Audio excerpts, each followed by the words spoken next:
everyone, as part of our monthly newsletter, we ask our customers feedback and recommendations as a way to improve our services. Good morning, everyone. Ako dahil si Daisy Kisagan sa taga Green Hills San Fernando, 37 years old. User sa Santik Company, no? Thank you for the time you have given to us, Ma'am Daisy Kisagan. So to start with our customers feedback, first question is, how did you learn or first hear about Santek or our installation services? Ay nakabaw ko ning Santik kay ako ang anak ng eskwela sa Mother Mary no niya. Ma'am Karen nga yan sister kay naaman dito kay nagatod sa iyang mga anak no. So nagatag na yung igso ni Ma'am Karen of flyers no about Santek pero wala na kay ko sa kung nauna kay wala pa man ko naka-decide nga mag solar ko no pero sa tinuod lang mga kuha na zero mga 13 years ako kay baon ning Santek pagsukat pagatag nila og flyers pero wala lang sa ako. Okay, thank you so much for that one, Ma'am. Next is, were you satisfied with the initial consultation process? Oh, satisfied ko sa ilahang initial process kay nanaman ko solar niya. Nagka-problema ako sa kong solar ba. Tapos, nangita kong pamaagi nga masulbad kay lahi man nga solar company akong gigamit ko niya.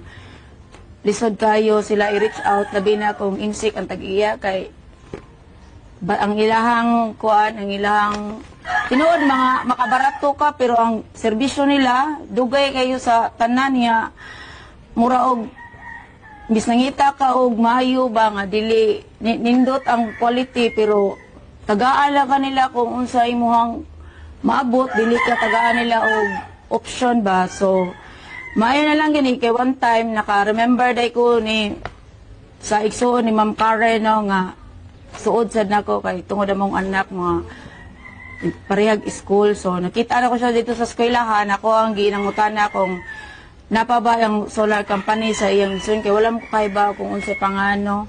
So abi na ko dapa sila sa Pirilos kay sa Pirilos man sila nag-start sa una. So mao to pagkahibaon nako akong giingnan nga kanang nangayo kog number di ay sa igsoon ni Ma'am nangay kog number ni Ma'am Karen nga gitagaan ko niya din nanawag ko ni Ma'am Karen, niya mao tong si Ma'am Susan ang itubag nako niya. Nagsulti ko sa about sa kong problema. So ila akong gianhi dire, ilang inspection ang ako ang solar kay dira man ko gibutang sa kwarto niya. Ang unang gingon ni Ma'am Karen, sunog daw minong. So bao to nga ako siyang giyangyo nga kay na problema man ko kay akong i-change ang battery, niya i-change pod nako ang kanang inverter. So dili man day pwede ang akong inverter. So nag-recommend si Ma'am Karen og lain nga inverter. So wala pa man ko'y kwarta, ako lang gihog og installation. So maayo ra gani kay nisugot ra pod si Ma'am Karen og ang iya pong Paris no. Nisugot ra pod bisan new customer ko nila bisan dili ko diha nag-start nila. Basta importante lang kung unsa ang inyong agreement inyo lang dyan tumanon, dili lang yun mo mukuan para dili mawa ang pagsalig sa isa ka tao. Can you describe your experience during the installation process, Ma'am?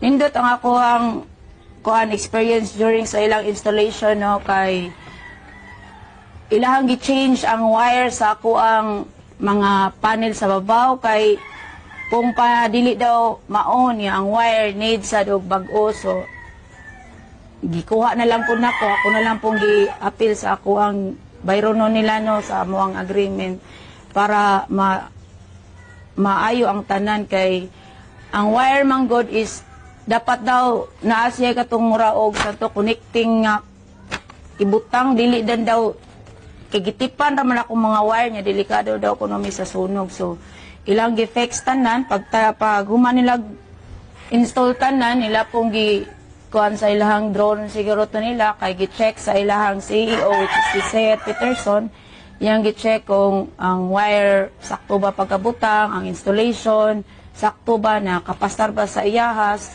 wala ba'y problema. So far wala raman pod. So na okay ra pod siya. How satisfied are you with your solar power system overall?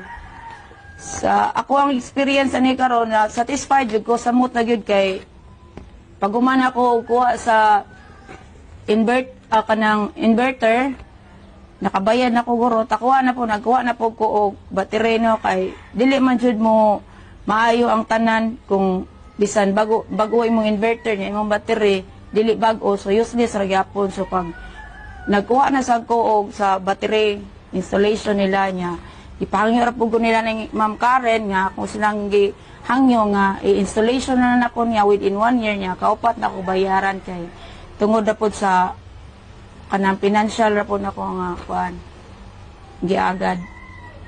Have you encountered any technical issues, concerns, and how do you feel about the technical support and maintenance services provided? About aning mga technical issue, dali ra man siya ma-detect god kay ang kaning ilaha is naman ni wifi lang mga inverter. So kung naay problema, ma-check ra nila sa ilang system. Gawas kung na ako'y mga pangutana or na ako'y mga laing nga issue, ilang anhingon kay ilang technician dool ra man sad nako San Fernando ra gyapon. Would you recommend our solar installation and services to others? Oh, para nako mas ma-recommend ako ang Santec no kay maayo ilang serbisyo kay so far wala na gyud ko naka-encounter og nga problema the same atong sa una na akong problema nga si magtingog nga ako ang kanang solar kay 50% ra nga ang battery is parallel mangud to siya nyang dili siya maayo ba battery niya bati so once sa madaot ang isa ka battery mo connect siya tungod kay parallel siya so mao ni karon so far nga nagamit na ko sa ilahang inverter o battery wala na gyud ko kuan so ma-recommend jud nako ang Santec. After all the fixing of your previous solar system, have you noticed a significant change in your energy bill since we do the fixing and with the new batteries provided to you, ma'am? Yes. Yes, ma'am. Wala na jud ko'y problema, no? So, ang ako ading bill before is 15,000. So far, na gyud siya sa mga 1,000, no? Bisa ng mag-aircon na ako, gamit aircon, ikabuntag, niya, pati na ko ikahapon, no? Padto sa mong budiga.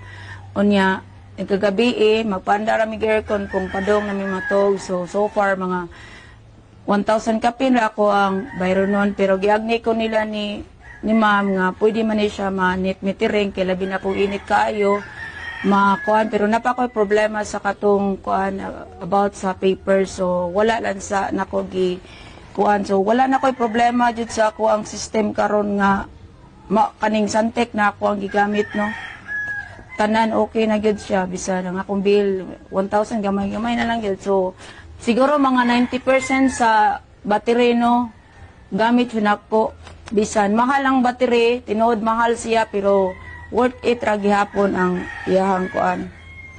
In behalf of that, ma'am, what advice can you give or share to those who are planning to have their own solar panel system installation?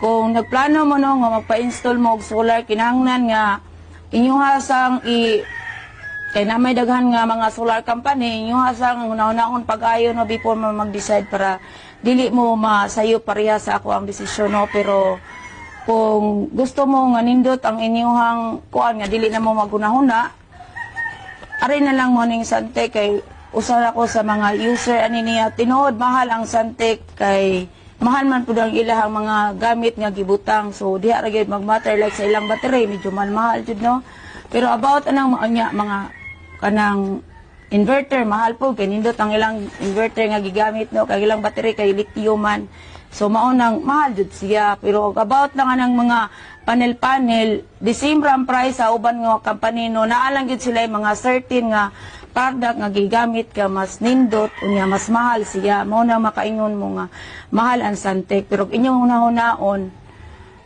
ang inyong gigamit pareha sa ako ang gigamit nako nga battery is dili lithium no so nya ang kaning lithium is 10 years baya siya ang yang warranty pwede mo mula siya within 10 years unya og nay problema dali ra man po sila ra si Ma'am Karen ang fix kung nay problema Nya pareha ng mga kaysa magamit mo og lain nga battery, nya katupad yung paralel ninyong gamiton, perting dagana, perting bugata nga kung ang isa ka battery na didbol na siya, moapil na tanan og kadidbol kay mag-agad man siya sa iyahang kanang kuan gud sa iyang connection ba kung asa tong pinaka lower moadto sila bisan ang isa ka battery okay pa, so ang katong madaot, so madaot siya. So maunang mas maayo nga mo choose na lang mo og mas bahalag mahal basta worth it unya dili na maglabad ang iyong Above all, why did you choose Suntec Power, ma'am? I choose Suntec kay satisfied ko sa ilahang kanang in terms of service, in terms sa ilahang product kagigamit, kanang dili na maglabad akong unya kung mag-check ko kung pilay charging sa akong solar is naarapod sa ako ang cellphone, ma-check ra nako kay gi-download ra nako naaray app nga i-download niya. Ang usasad is kung naay problema, mao jud na akong pinaka-concern kung naay problema, at least inig chat na ko nila, ma-check ra gyud na gyapon nila sa ilang system kung unsa jud main problem sa ako ang solar. So mao na nga ako adyung i-choose ang Suntec Power. That's all. Thank you. Thank you so much also, ma'am.